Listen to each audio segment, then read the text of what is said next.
My concern over the first 3 years is they put too many into the Hall of Fame too quickly. I thought you should spread it out as much as possible. You start running out of legit people. Before Poole and Towel, they had put 22 people in over the first 2 years. That's a ton, including that massive inaugural class of 16.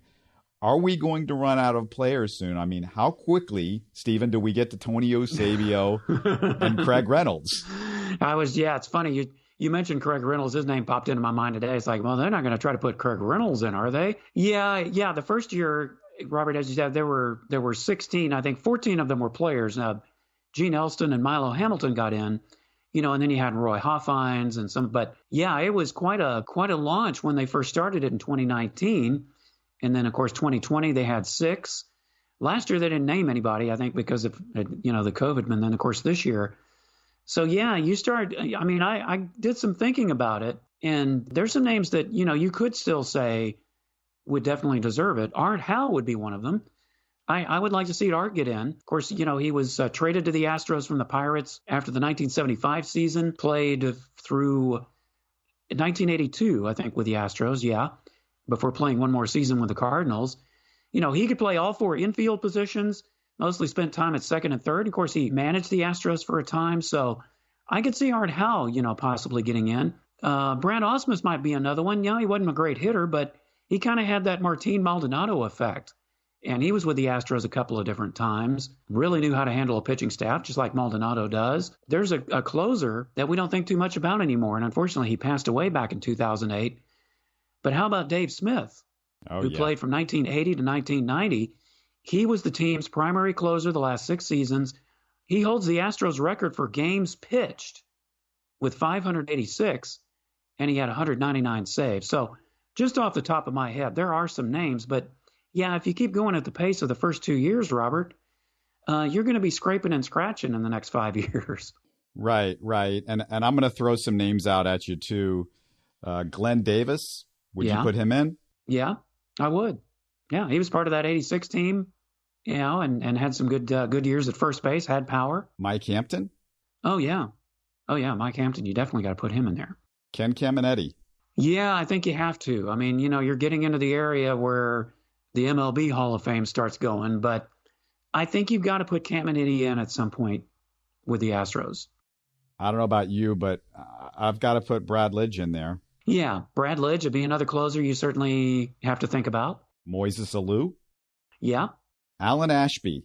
I'm kind of going back and forth about Alan Ashby. He spent some good years with the Astros. Again, he was part of that 80 team. I'd have to dig deeper into his numbers probably. What if you combined it with his broadcasting career with the Astros? Yeah, if you combine it with his broadcasting, I think so, absolutely. Rusty Staub. Well, no, that's intriguing. I mean, Rusty had most of his better years with the Mets, but he, of course, started out with the Astros, one of their original players. He played 5 years. He was I think he was about maybe age 19 to 24, but right. he did have either 1 or 2 All-Star appearances. He did. So, yeah, you might have to consider him at some point, I'd say. They haven't put in Phil Garner yet, right?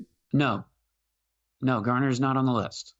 But you'd have to put him in there, not just as a player, but obviously, managing them to the 2005 World Series. More as a manager than a player. The 04 and 05 season, those are 2 of the greatest comebacks in Major League Baseball history in the regular season. Absolutely. And I'll tell you somebody, and we're not just talking about players, but I'll tell you somebody else who deserves to be in, and unfortunately it'll be posthumous, but Bill Virdon, I think, deserves to be in as well. That's a good one. You've got now some interesting ones. These are the ones that are borderline. I don't know what you would think about some of these names, but Roger Clemens. Yeah, I wondered about that too. It's like, well, if the MLB doesn't want to put him in, will the Astros put him in?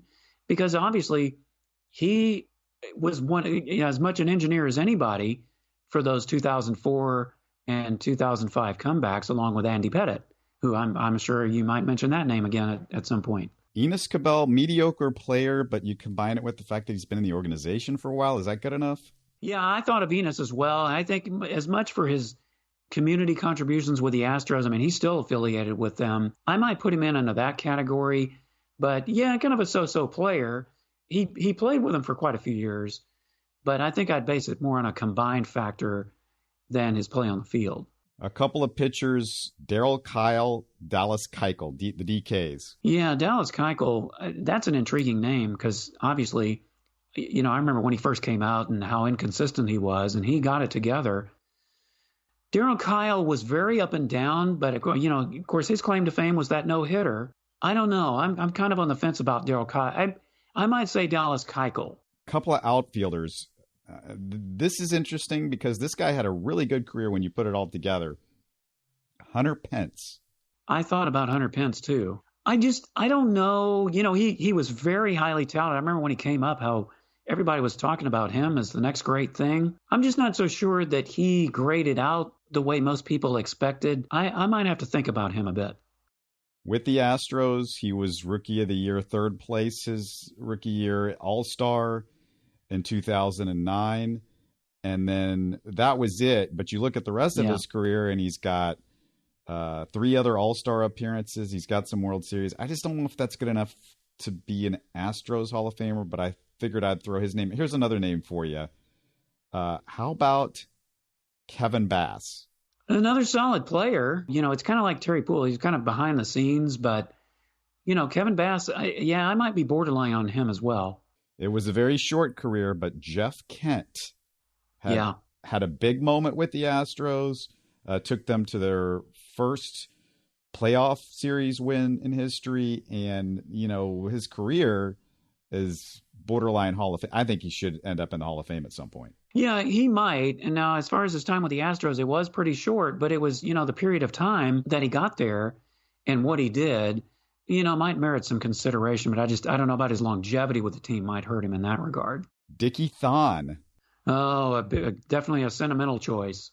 Dickie Thon. He was always one of my favorite players. And, again, not having that, gotten hit in the face like that, who knows how much better his career would have been after that. You're listening to Houston Sports Talk.